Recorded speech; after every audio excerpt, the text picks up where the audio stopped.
आज की नारी सब पर भारी। आखिर क्यों यशी को उठाना पड़ा कठोर कदम। ऐसी क्या मजबूरी थी कि अपने ससुराल को सदा के लिए छोड़ देने की बात यशी को छुपानी पड़ी अपने ही मायके वालों से। यशी की सहेली कात्यायनी ने जो मार्ग यशी को सुझाया वह सही था या गलत, तो चलिए जानने के लिए सुनते हैं यह कहानी। नमस्कार मित्रों, ज्ञान गंगा चैनल में आप सभी का स्वागत है। मैं वंदना श्रीवास्तव आज आप सबके समक्ष एक बेटी के संघर्ष की कहानी लेकर उपस्थित हुई हूँ। आशा करती हूँ कि आप सभी को मेरी यह कहानी अवश्य पसंद आएगी। आज की कहानी का शीर्षक है आज की नारी सब पर भारी।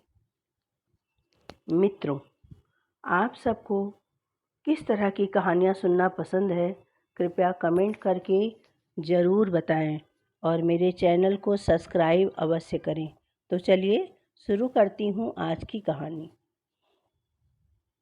आज यशी बहुत ही प्रसन्न है, परंतु उसके साथ ही साथ कुछ चिंतित भी है। प्रसन्नता इस बात की कि कल उसकी बारात आने वाली है, और चिंता इस बात की कि पता नहीं ससुराल में सब लोग कैसे मिलेंगे, पति कैसा होगा, क्योंकि यशी की शादी अरेंज मैरिज है और उसका होने वाला पति ईशान भी बहुत ही कम बात करता है।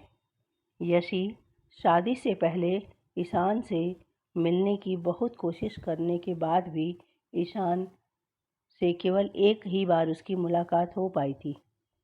यशी की शादी बड़े धूमधाम से संपन्न होती है। विदा होकर आते ही अगले दिन से घर की सारी जिम्मेदारियां यशी को सौंप दी गई। यशी एक समझदार और सुलझी हुई लड़की थी, लेकिन उसकी किस्मत ने उसे एक कठिन मोड़ पर लाकर खड़ा कर दिया। शादी के कुछ ही दिन बाद उसकी सास माला जी ने अपना असली चेहरा दिखाना शुरू कर दिया। यशी के पति ईशान अपनी माँ के बहुत करीब थे और उनकी हर बात मानते थे। शुरुआत से सब कुछ ठीक था, लेकिन धीरे धीरे माला जी ने यशी पर दहेज के लिए दबाव बनाना शुरू कर दिया। माला जी अक्सर ताने मारती कि उसके घर में ज़रूरत की चीज़ें नहीं हैं और कहती, अगर तुम्हारे मायके वाले थोड़े और पैसे दे देते तो हम कुछ और सुख सुविधाएं जुटा सकते थे। यशी हर दिन खुद को समझाती है कि शायद हालात ठीक हो जाएंगे, लेकिन माला जी के ताने और प्रताड़नाएं बढ़ती ही जा रही थी। ईशान, जो पहले यशी के साथ बहुत प्यार दिखाता था, अब माला जी के इशारों पर चलने लगा था। माला जी अब सीधे तौर पर यशी से पैसे मांगने लगी। कहती, अपने मायके फ़ोन करो और कहो कि हमें पैसे भेजें, वरना तुम्हारी ज़िंदगी नरक बनाकर रख दूंगी। उसने यशी को धमकाते हुए कहा। यशी के पास अब कोई रास्ता नहीं था, वह बेहद परेशान थी। एक दिन की बात है कि सास माला जी अभी अभी उसके ससुर मुकेश जी के लिए कॉफ़ी बनाकर किचन से निकली ही थी कि सामने से यशी को आता हुआ देखकर उनका पारा चढ़ गया और गुस्से में भरकर बोली, अरे, जब सारा काम हमें ही करना है तो तुम्हारा क्या काम है? बताओ, यहाँ तुम्हारा क्या काम है? तुम्हें पता नहीं है कि हमें सुबह उठते ही कॉफ़ी पीने की आदत है? यशी थोड़ा घबराते हुए बोली, माँ जी, वो मैं आ ही रही थी, लेकिन ईशान जी को जल्दी ऑफिस जाना था, उनके कपड़े प्रेस करने में समय लग गया, माफ़ कीजिएगा मुझे। माला जी ने गुस्से से कहा, बस बस, रहने ही दो बहू, हर बात में तो तुम्हारा बहाना पहले से ही तैयार रहता है। अभी यशी को शादी करके आए हुए मात्र 4 महीने ही हुए थे। यहाँ आकर उसे ऐसा लगने लगा था कि जैसे किसी जेल में आ गई है। उसे इस घर में किसी प्रकार की कोई आज़ादी नहीं थी। कहीं जाना हो तो परमिशन लेनी पड़ती थी। कोई गलती हो जाए तो पनिशमेंट पहले से ही तैयार मिलता था। सास और ससुर, यहाँ तक कि पति भी, तीनों ही एक ही सुर में उसका विरोध करते थे। कभी कभी तो उसका मन करता कि यहाँ से भागकर अपने पापा के घर चली जाए, लेकिन उसके पापा हार्ट के पेशेंट हैं। यह सब उसे कैसे उन्हें पता लग गया तो न जाने क्या अनर्थ हो जाएगा। यही सोचकर सब कुछ बर्दाश्त करती रहती थी वह। लेकिन उसने अपने मायके में कुछ नहीं बताया, क्योंकि वह अपने माता पिता को और तकलीफ़ नहीं देना चाहती थी। यशी ने जल्दी जल्दी सबके लिए नाश्ता बनाया। उसके बाद ईशान को टिफ़िन पैक करके दे ही रही थी कि तभी ईशान ने आवाज़ दी, अरे यशी, क्या कर रही हो? इतना टाइम नहीं है मेरे पास, कार चला के जाना है मुझे। आखिर मेट्रो में कितना समय लगता है, तुम्हें पता भी है। ज़रा सा लेट पहुँचो तो ऑफिस में सुनना पड़ता है। ईशान की एक एक बात इस बात की ओर इशारा था कि उसके पिता ने कार नहीं दी थी, लेकिन अब वह सब कुछ सुन लेती है। वह अपने पिता को कैसे बताए कि जिन्हें आपने उसका जीवन साथी चुना है वह पैसों का लालची भेड़िया है। एक दिन शाम को ईशान घर आया तो उसने अपने पापा से बातों ही बताया कि पापा जी, अब मुझसे नौकरी नहीं होती। वो आपके पुराने दोस्त सिंह साहब हैं ना, वो मोटर पार्ट बनाते हैं। मैं चाहता हूँ कि उसी की सप्लाई शुरू कर दूँ। तभी उसके पापा जी ने कहा कि लेकिन बेटा, उसके लिए तो कम से कम 10 लाख रुपए चाहिए होंगे। उसका इंतज़ाम कहाँ से कर पाएंगे? यह सुनते ही ईशान बोला कि हाँ पापा जी, वही सोच रहा हूँ। तभी सहसा उसके चेहरे पर एक रहस्यमयी मुस्कान तैर गई। तभी वहाँ यशी चाय लेकर आ गई। उसे देखते ही ईशान मासूमियत से यशी से बोला, यशी, तुम अपने पापा से कुछ पैसे उधार ला सकती हो? यह सुनते ही यशी का खून खौल उठा, क्योंकि इन 4 महीनों में न जाने कितनी बार वे यशी से उसके घर से पैसे किसी न किसी बहाने मंगवा चुके थे। लेकिन अब उसका सब्र जवाब दे चुका था। ऊपर से रोज रोज के तानों से दुखी होकर उसने जवाब दिया कि ऐसा है ईशान जी, आप मेरे पिता के भरोसे मत रहिएगा, क्योंकि उन्होंने जितना करना था उससे भी कहीं ज़्यादा ही कर दिया है। और वैसे भी उन्होंने मेरी शादी करके अपना फ़र्ज़ पूरा कर दिया है। अगर आपको नौकरी करने में दिक्कत है तो मुझे ही जॉब करने दीजिए। दोनों मिलकर कमाएंगे और अच्छे से घर चलाएंगे। इतना सुनते ही ईशान गुस्से से लाल हो गया और मारे क्रोध के वह कांपने लग गया और बोला कि क्या बकवास कर रही हो तुम? तुम्हारी जुबान कुछ ज़्यादा ही चलने लगी है आजकल। आज यशी ने पहली बार कोई जवाब दिया था। उसने आगे कहा कि ईशान जी, अब तक मैं बहुत बर्दाश्त कर चुकी हूँ, इसलिए अब मैंने जॉब करने का फ़ैसला ले ही लिया है।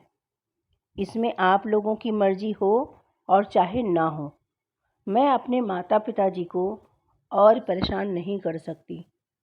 ईशान बोला कि हम इज्जतदार लोग हैं, मेरे घर की औरतें नौकरी नहीं करती।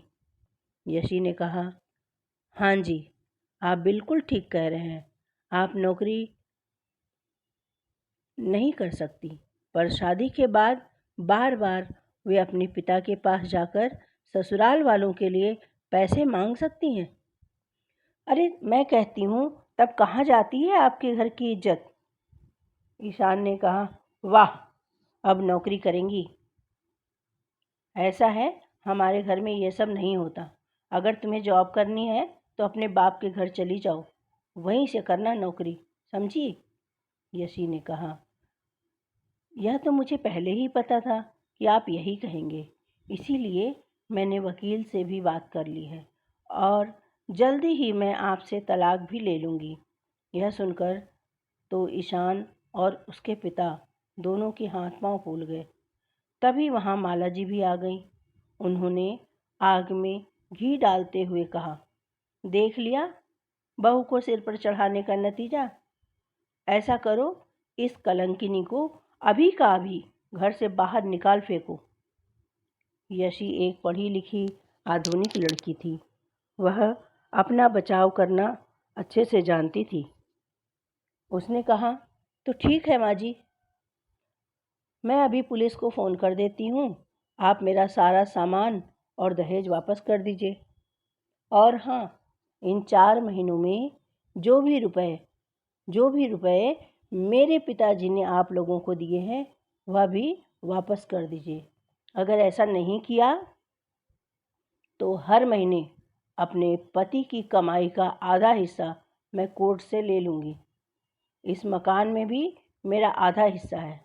आधा मकान मेरे नाम भी करना पड़ेगा, तब समझ में आ जाएगा। माला जी अपने पति और बेटे की ओर देखते हुए कहा, अब सुन लो ये क्या कह रही हैं।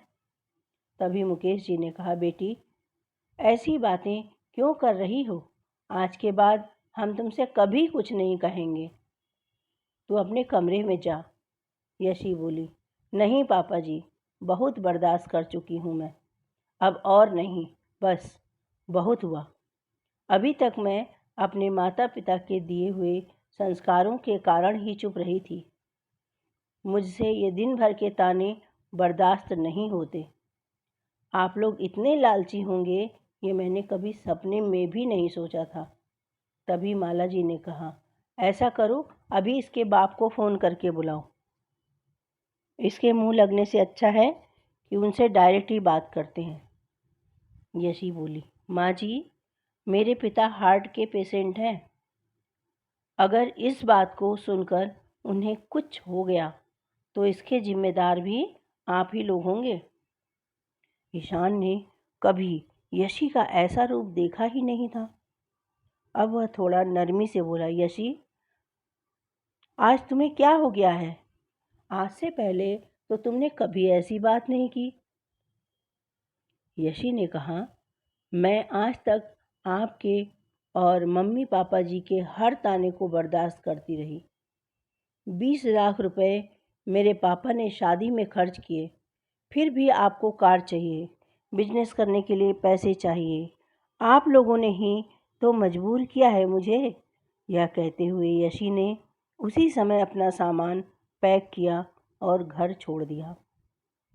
जाने से पहले उसने अपने सास ससुर और पति तीनों की ओर देखते हुए बोला कि और हाँ, अगर आप लोगों ने मेरे माता पिता को कुछ भी बताया तो मैं आप सबको अरेस्ट करा दूंगी। तलाक का नोटिस आपको मिल जाएगा, चुपचाप साइन कर दीजिएगा। कहते हुए यशी वहाँ से निकलकर अपनी एक सहेली के फ्लैट में पहुँची। एक दिन पहले उसकी सहेली ने ही उसे हक के साथ अपना आत्मसम्मान बचाने के लिए समझाया था।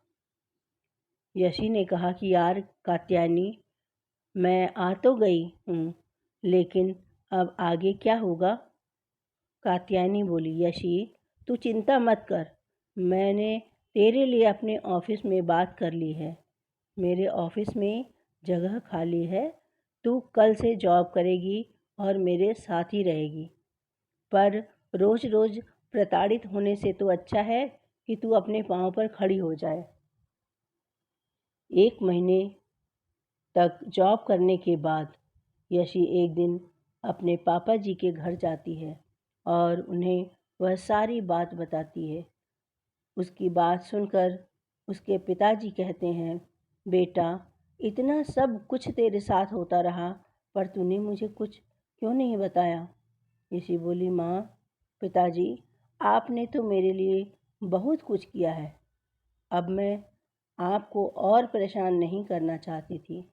पिताजी ने उसके सर पर हाथ फेरते हुए कहा कि बेटी, मैं इतना कमज़ोर नहीं हूँ, अब तू चिंता मत कर, घर आ जा मेरी बच्ची। यशी ने कहा, नहीं पिताजी, मुझे आप कुछ समय दीजिए, मुझे अपने पैरों पर खड़ा होने दीजिए, अपनी खुद की एक पहचान बनाने दीजिए। सुनकर उसके पिताजी ने हाँ कर दी। उधर कुछ महीने केस चलने के बाद ईशान और यशी का तलाक हो गया और ईशान को पूरा दहेज और 30 लाख रुपए देने पड़े। साथ ही साथ हर महीने अपनी सैलरी का एक हिस्सा भी वह कोर्ट में जमा करवाता है। मित्रों, मैं ये नहीं कहती कि छोटी छोटी सी नोक झोंक का अंजाम तलाक है, ऐसा नहीं होना चाहिए। परंतु दहेज के लोभी भेड़ियों के घर अपनी बेटियों को कदापि न भेजिए।